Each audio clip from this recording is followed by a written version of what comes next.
Welcome to this deep dive session on the Indian monsoon, one of the most important, most examined, and most multidimensional topics in the entire UPSC main syllabus.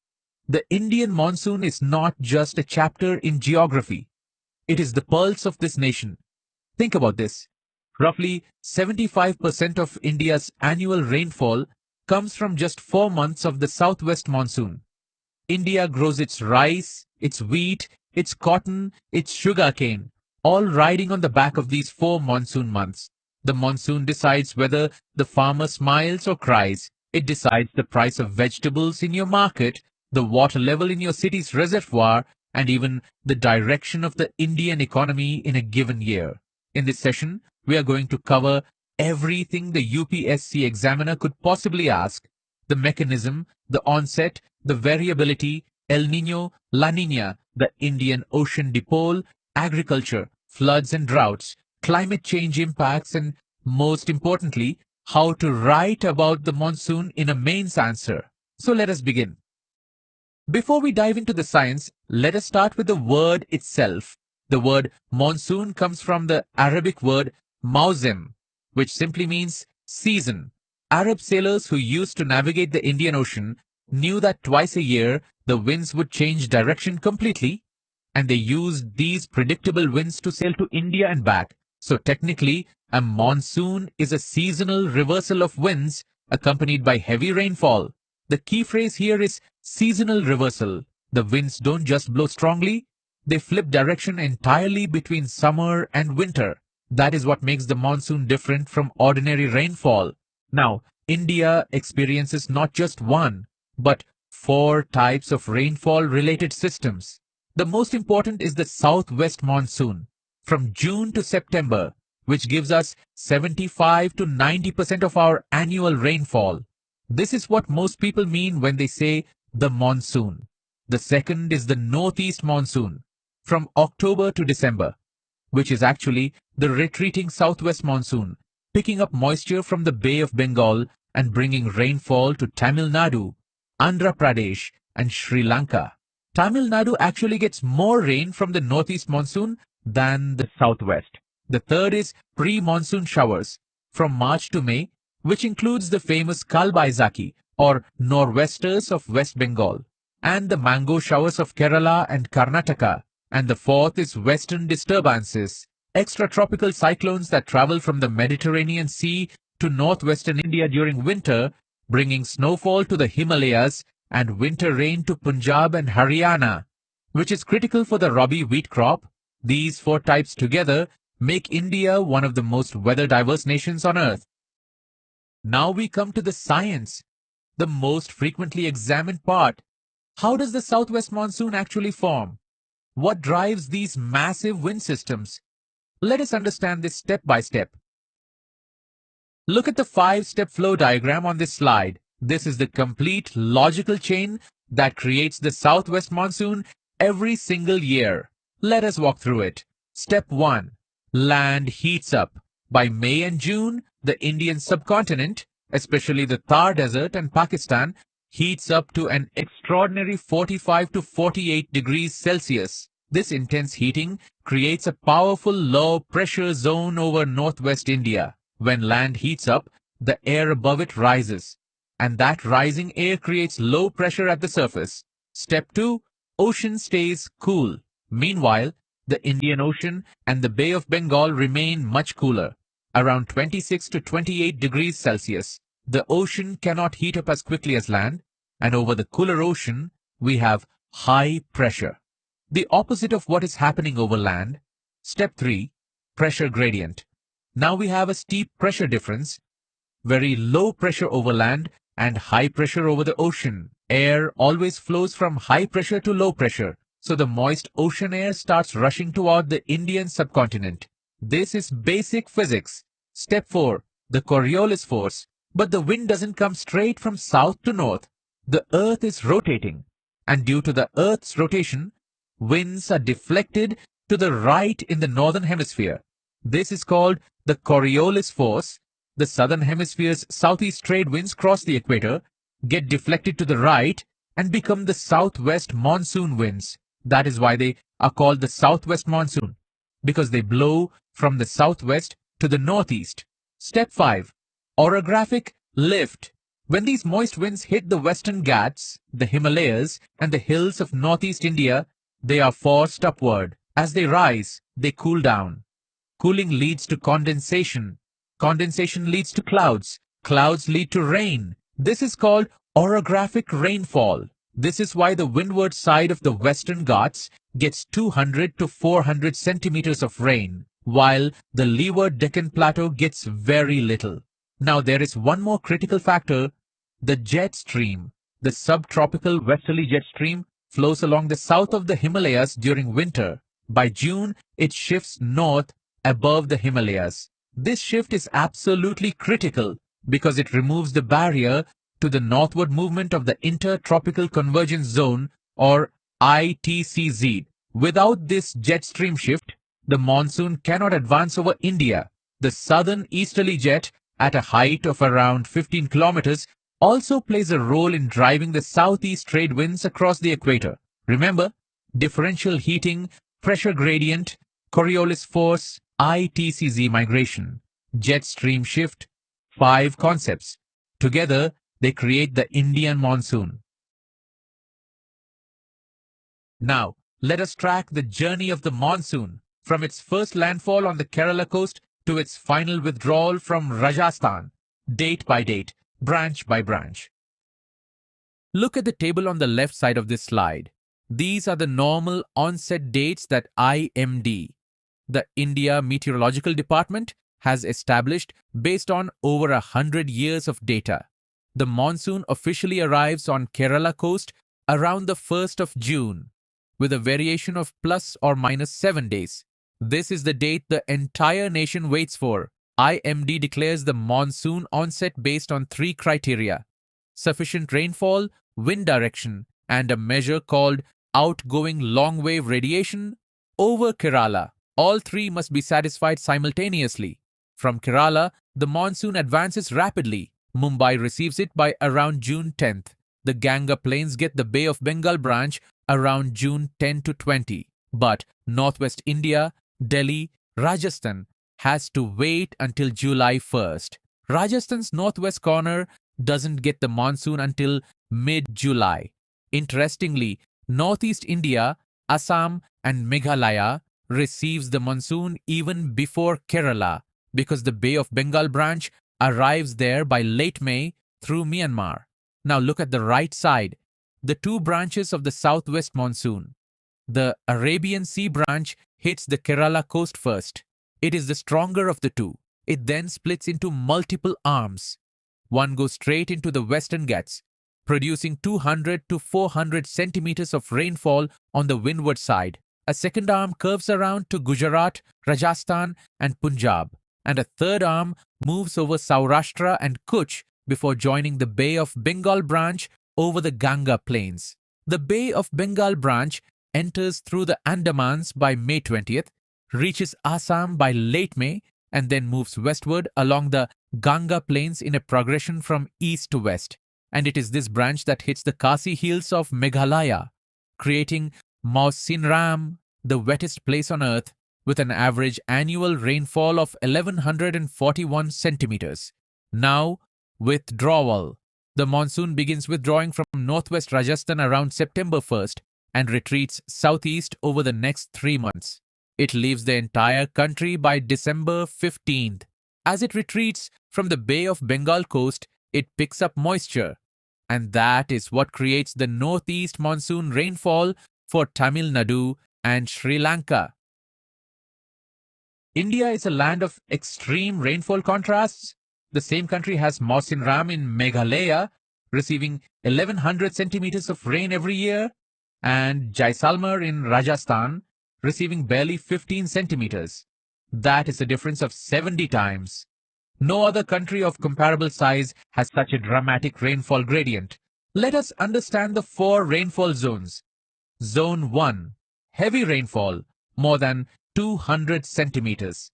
This includes the Western Ghats, Northeast India, and the Andaman and Nicobar Islands. The Khasi Hills of Meghalaya create a natural funnel that concentrates moisture from the Bay of Bengal. That is why Mawsynram and Cherrapunji get such extraordinary rainfall. Cherrapunji holds the world record for monthly rainfall, 2,646 millimeters in a single month, July 1861. Zone 2, moderate rainfall, between 75 and 200 centimeters. This covers eastern India, the sub-Himalayan belt, the Konkan coast. Mumbai receives around 180 to 220 centimeters annually. Zone 3, low rainfall, between 50 and 75 centimeters. Delhi gets about 65 centimeters. Interestingly, Chennai also gets only about 65 centimeters from the southwest monsoon. But it makes up for it with the northeast monsoon. Zone 4, scanty rainfall below 25 centimeters. This is the harsh reality of Rajasthan, Kutch and Ladakh. Leh gets a mere 8.6 centimeters annually. This is because Ladakh lies in the rain shadow of both the Himalayas and the Karakoram range. Moisture simply cannot penetrate there. This spatial variation has enormous consequences for agriculture, water availability and development patterns across India. The rain-shadowed Deccan Plateau, for instance, despite being between the western and eastern Ghats, gets significantly less rainfall than the coasts. Now, we come to the most complex and most contemporary part of monsoon science, variability. Why does the monsoon perform so differently from year to year? What are the global factors that amplify or suppress Indian rainfall? This is where El Niño, La Niña, the Indian Ocean Dipole, and the Madden-Julian oscillation come in. El Niño, two words that every Indian farmer dreads and every UPSC aspirant must master. El Niño is an anomalous warming of the central and eastern Pacific Ocean. Specifically, when sea surface temperatures rise by more than half a degree Celsius and stay elevated for 5 or more months. It was named El Niño by Peruvian fishermen who noticed that the warm waters would appear around Christmas. El Niño in Spanish means the child, referring to the Christ child. Now, how does warming in the Pacific affect rainfall in India? This is called teleconnection, climate linkages across thousands of kilometers. When the Pacific warms unusually, the Walker Circulation, a large atmospheric circulation loop along the equator, weakens. This weakening reduces the moisture transport to India, increases atmospheric subsidence over the subcontinent, meaning air is sinking rather than rising, and this suppresses convection. Less convection means less rainfall. Look at the historical evidence.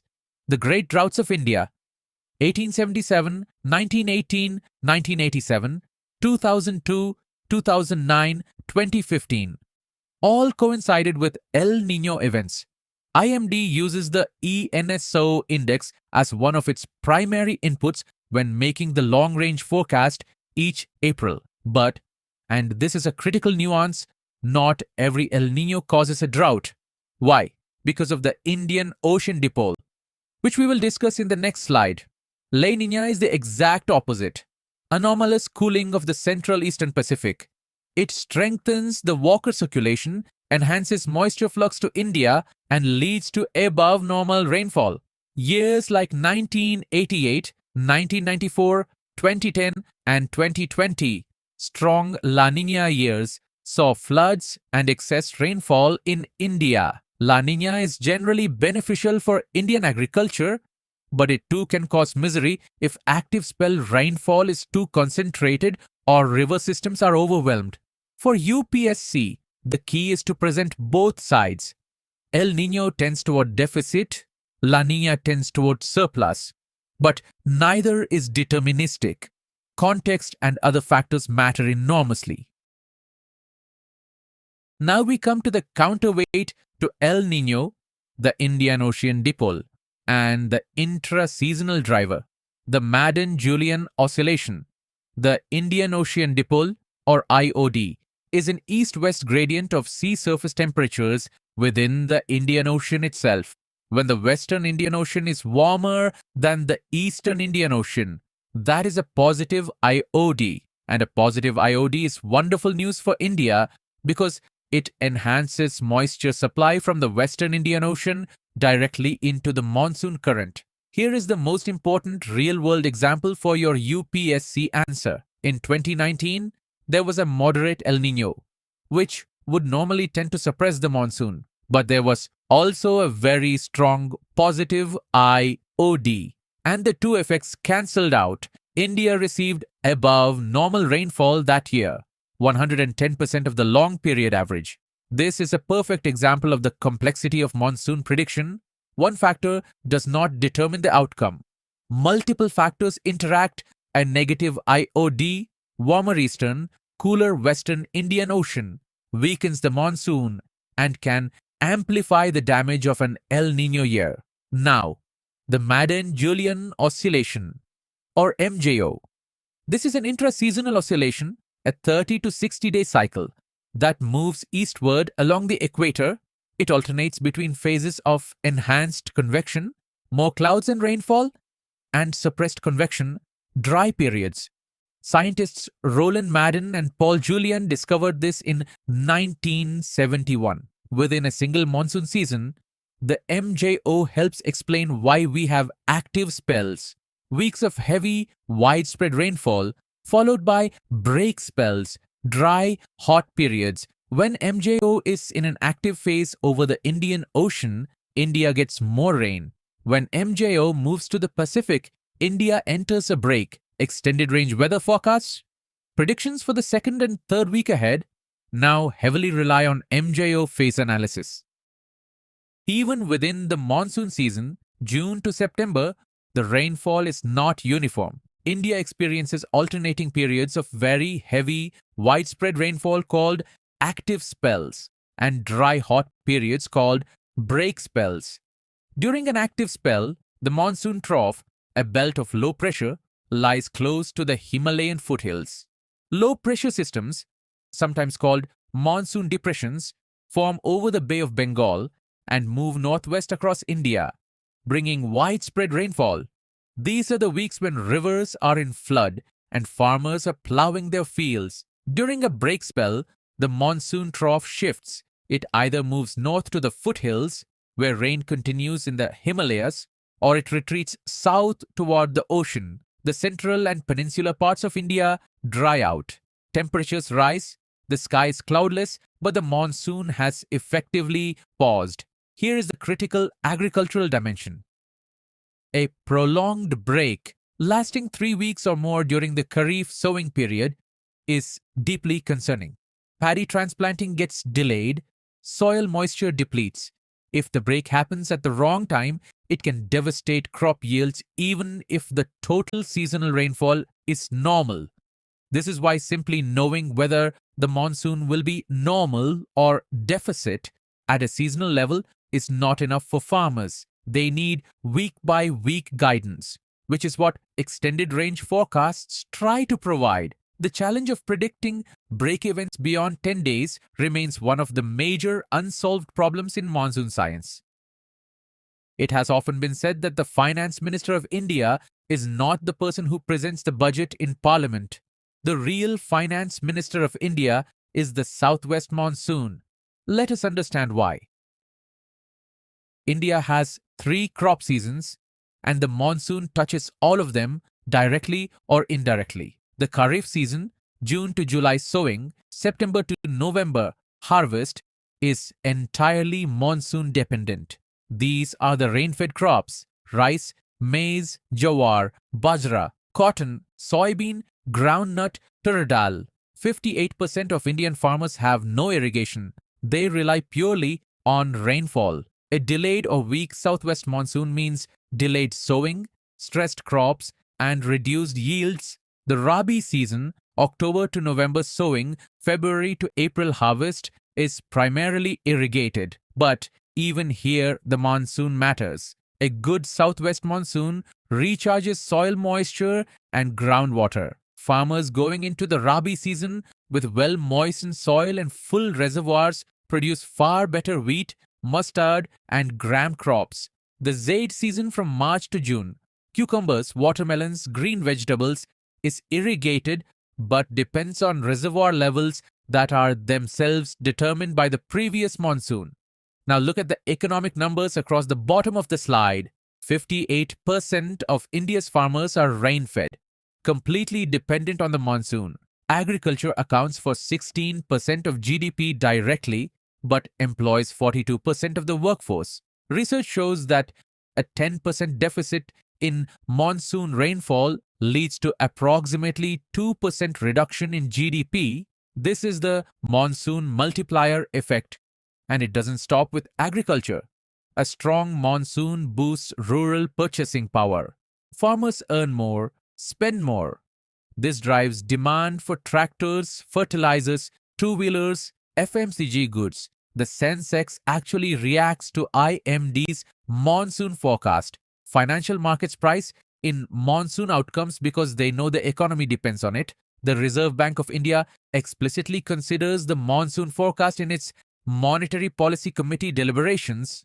A deficit monsoon typically means higher food inflation, which pushes the RBI toward higher interest rates. The monsoon is a life giver, but it has two destructive faces. Too much rain and entire cities drown. Too little rain and farmers lose everything. Let us examine both sides of this equation. On the left of this slide, floods. On the right, droughts. Together, they represent the central paradox of Indian monsoon management. Floods in India are primarily caused by excessive monsoon rainfall, cloudbursts, dam failures, riverbank overflow, and poor urban drainage. The most chronically flood-prone regions are the Brahmaputra Basin in Assam, which is geologically young, highly unstable, and carries enormous sediment loads.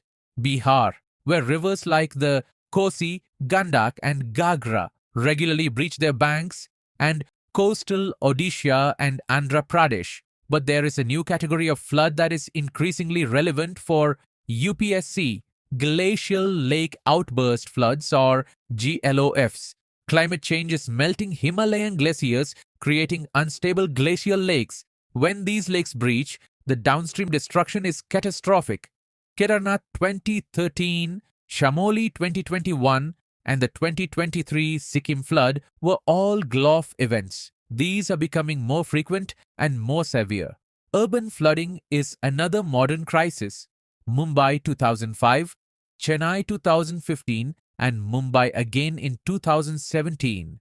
Rapid urbanization, encroachment on wetlands and drainage channels, and completely inadequate stormwater infrastructure mean that even a single day of heavy monsoon rain can paralyze India's biggest cities. The annual economic damage from floods exceeds 40,000 crore rupees on average, according to NDMA. On the drought side, there are three types. Meteorological drought, when rainfall is more than 26% below normal. Hydrological drought, when river flows and groundwater levels are critically low. And agricultural drought, when soil moisture is insufficient for crop growth.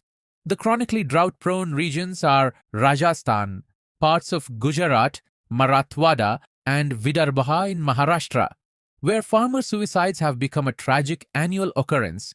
Karnataka, Telangana, and Bundelkhand in Uttar Pradesh and Madhya Pradesh. The policy response includes PMKSY, Pradhan Mantri Krishi Sinchaye Yojana, MGNREGS as drought relief employment, Pradhan Mantri Fasal Bima Yojana for crop insurance, and the ambitious and controversial River Interlinking Program.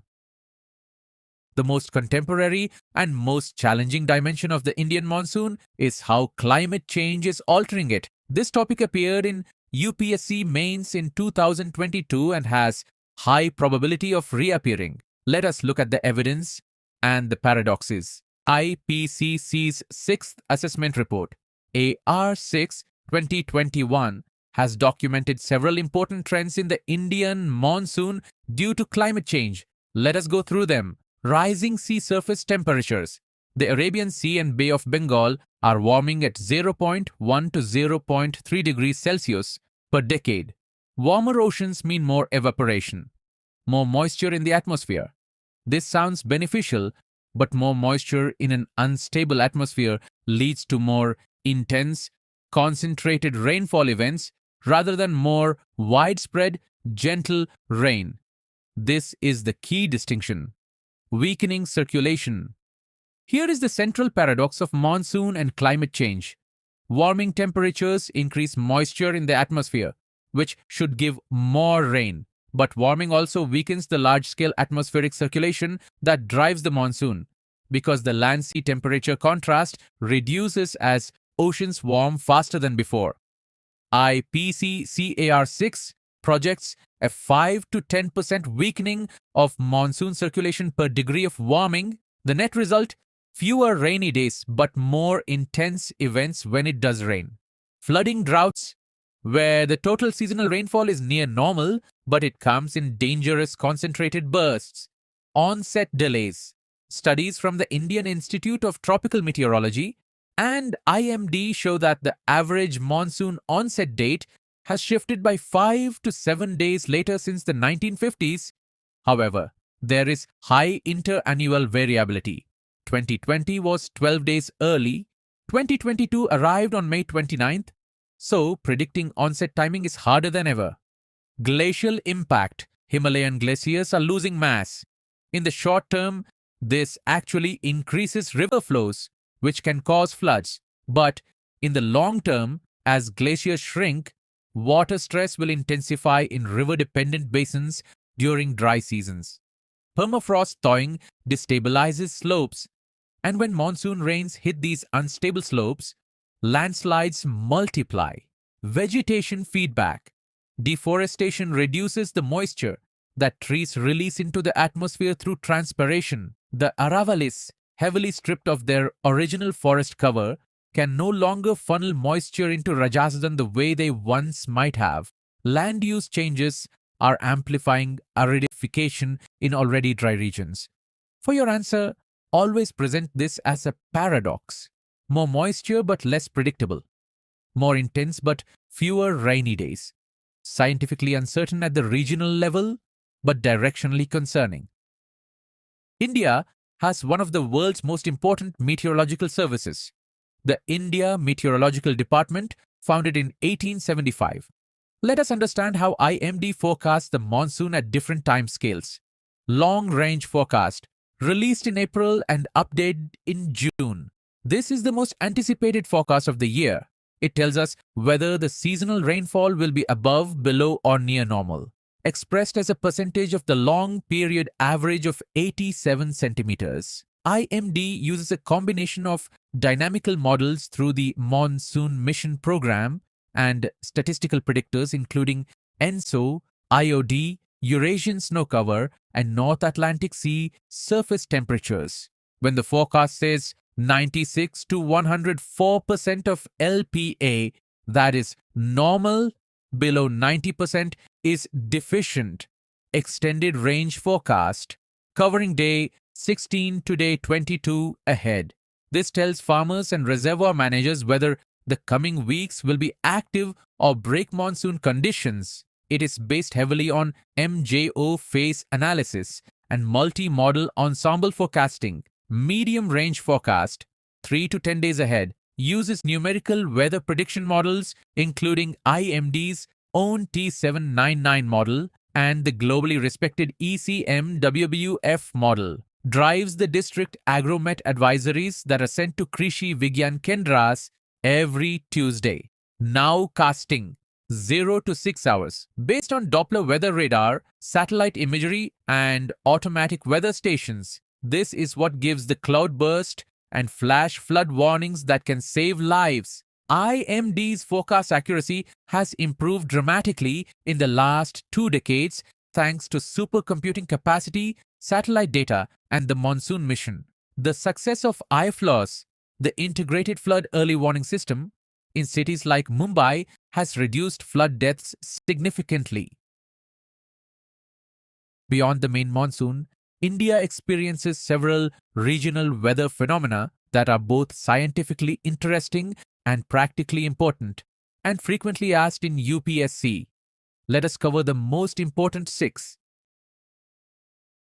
Kalbaisaki or nor'westers of West Bengal and Assam. These are violent convective thunderstorms that approach from the northwest in the pre-monsoon months of March to May. They come with hailstorms, strong winds, and lightning.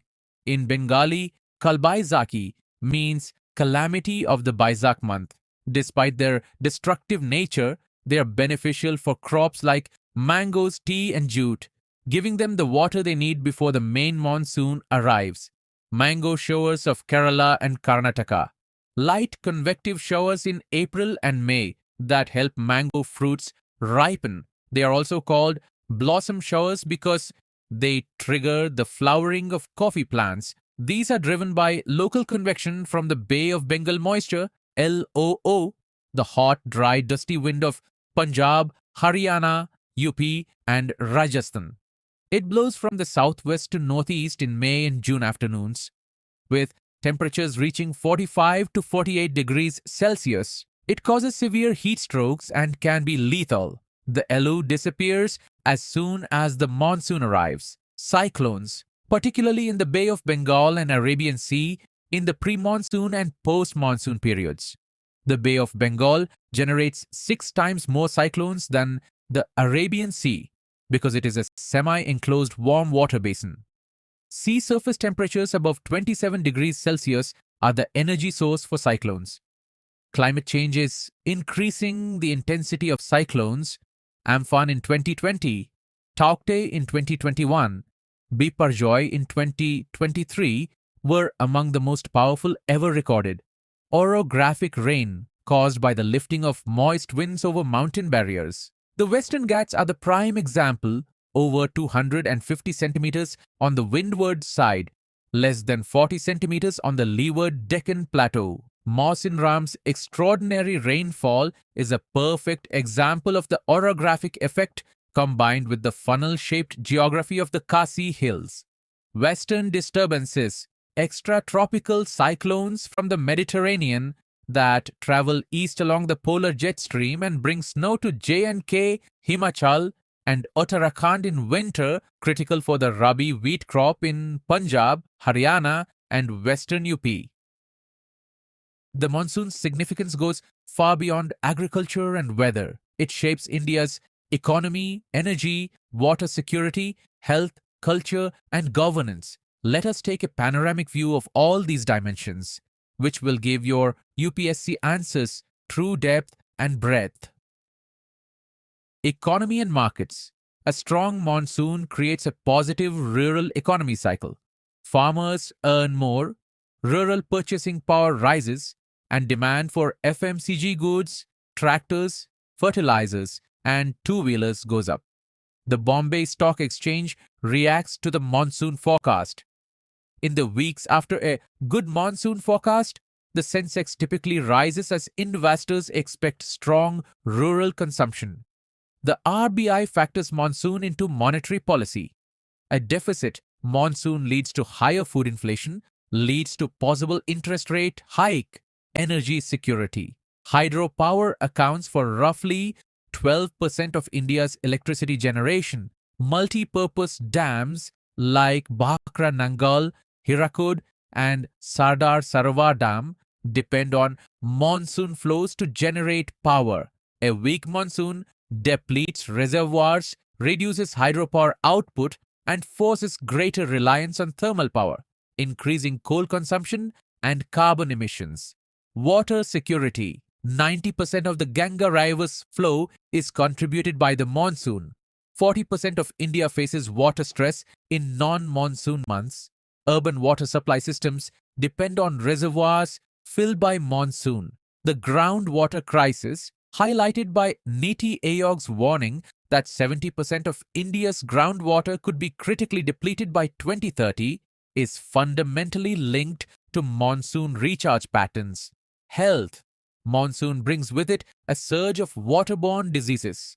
Cholera, typhoid, hepatitis A from contaminated water, vector-borne diseases, malaria, dengue, leptospirosis spike as stagnant water creates breeding grounds for mosquitoes. Culture.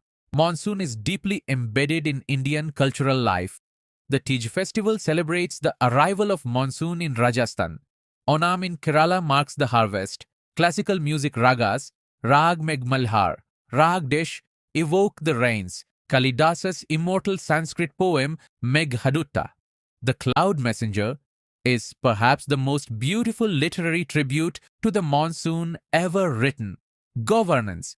Water management institutions, drought relief frameworks, early warning systems, crop insurance, and irrigation policy are all calibrated around monsoon. The National Water Policy 2012, Jal Jeevan Mission, PMKSY Atal Bhujal Yojana. These flagship programs exist because the monsoon's unpredictability demands state intervention at scale. Now we come to the heart of UPSC preparation. Critical thinking. The examiner does not just want you to reproduce facts, they want you to analyze, argue, and present multiple perspectives. Let us go through 4 critical debates you must be able to argue from both sides. Debate 1. Is the monsoon becoming more unpredictable? Yes, says IPCC AR 6.